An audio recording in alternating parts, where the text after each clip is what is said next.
and sinigang mixed.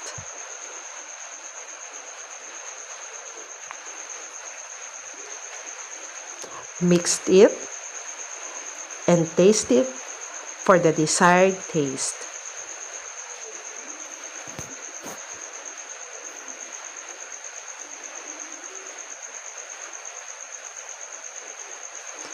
After this, you can now add your vegetable. And this, I add kangkong,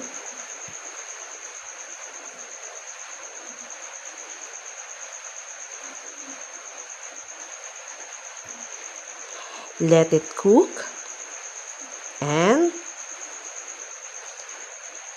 boil. And now, you already have the pork sinigang. Enjoy!